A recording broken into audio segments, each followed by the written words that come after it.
I never thought I'd be in a situation like this. At 25 years old, I was living in a cramped, run-down apartment on the outskirts of the city, struggling just to make ends meet. My job as a receptionist barely covered rent and groceries. I spent most of my time working long hours at the front desk, answering phone calls and trying to keep the office running smoothly. My dreams of climbing the corporate ladder felt more distant every day. The apartment wasn't much.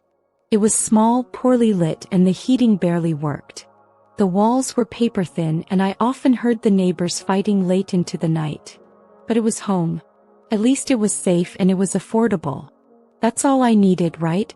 But when you're living paycheck to paycheck, you don't always have the luxury of being picky about your living situation. So when I got the letter from my landlord saying that my rent was going up, I nearly had a panic attack. I remember sitting on the floor of my living room holding that notice in my hands, trying to calm my racing heart. How was I going to afford this? I had no family I could turn to for help. I was completely on my own, and it felt like the walls were closing in. My landlord, Mr. Matthews, was a large, imposing man. He wasn't unfriendly, but he didn't often make small talk. He was serious, and his presence commanded attention whenever he walked into the room. He owned several properties in the area, including the building where I lived. I had seen him a few times, but I never really interacted with him outside of paying my rent. But one evening, as I was about to leave for work, he knocked on my door. "Hey, you busy?" he asked, standing in the doorway, his frame blocking much of the light. His voice was deep but not unkind. I hesitated. "No, just heading out." He stepped into the apartment without waiting for an invitation. I was taken aback, but he didn't seem to mind. "I need to talk to you about your rent," he said, and I felt my stomach drop. I braced myself for another increase, for another month of worrying about how I was going to survive. "I know it's tough," Mr. Matthews continued, "and I've been thinking of ways to help you out. You're a good tenant, and I don't want to put you in a bind." I was surprised. This wasn't like him. I had never had a landlord offer any kind of assistance. They were always about the money, about keeping the building running and their pockets full. But he wasn't done. "I'm going to offer you a deal," he said, lowering his voice as though what he was about to say was confidential. "I'll keep your rent the same, but in return, I need you to help me with something." I frowned, unsure of where this was going. What kind of help?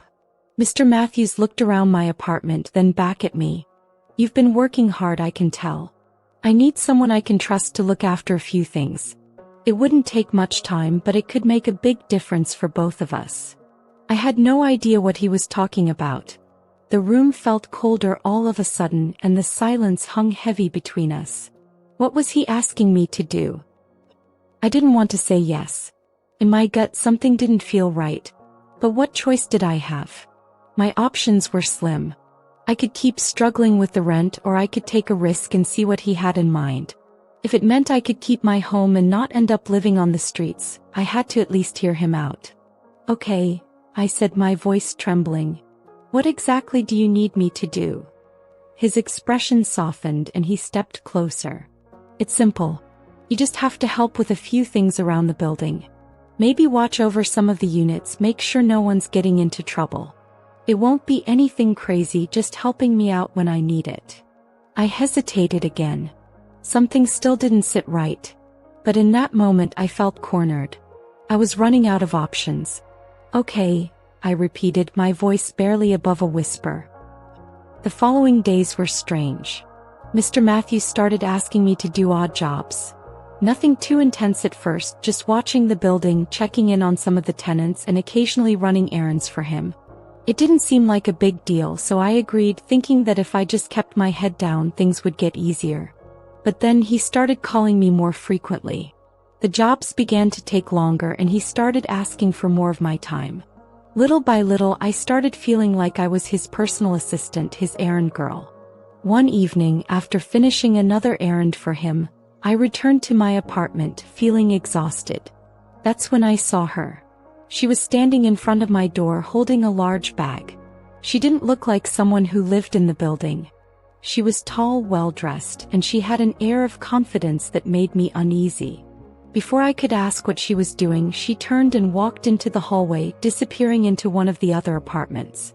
I felt a chill run down my spine. I had never seen her before. But what bothered me even more was the sudden realization that she had been at my apartment at the same time I had been running errands for Mr. Matthews. I couldn't shake the feeling that something wasn't right. I decided to confront him the next day. The next morning, I knocked on Mr. Matthews' door. I was nervous, but I knew I needed answers. When he opened the door, I could tell he was surprised to see me. "Hey, is everything all right?" he asked, his voice warm but his eyes betraying a hint of nervousness. "I saw someone last night," I said, trying to sound calm. "A woman. She was at my door and then she went into another apartment. I don't know who she is." Mr. Matthews' expression faltered for a split second before he recovered, smiling like he always did. "Oh, that's just someone I've been helping out. Nothing to worry about. She's a friend." I wasn't convinced. Something about the way he said it made me feel like he was lying. But I didn't press him any further. I should have. But I didn't. A few days later, I found out the truth in the worst possible way. I was running another errand for Mr. Matthews when I overheard a conversation.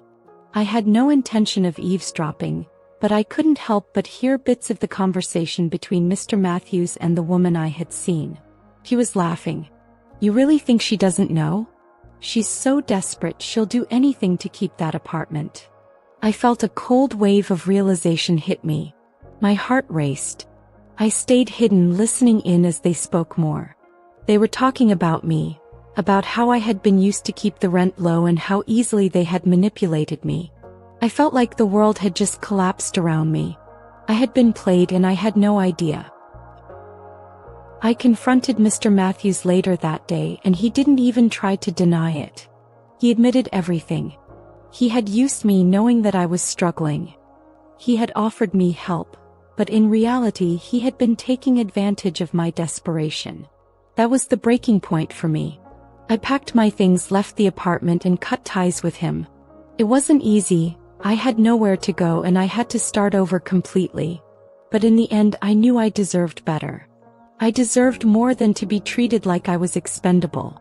I found a new place to live, a small apartment that I could afford without sacrificing my dignity.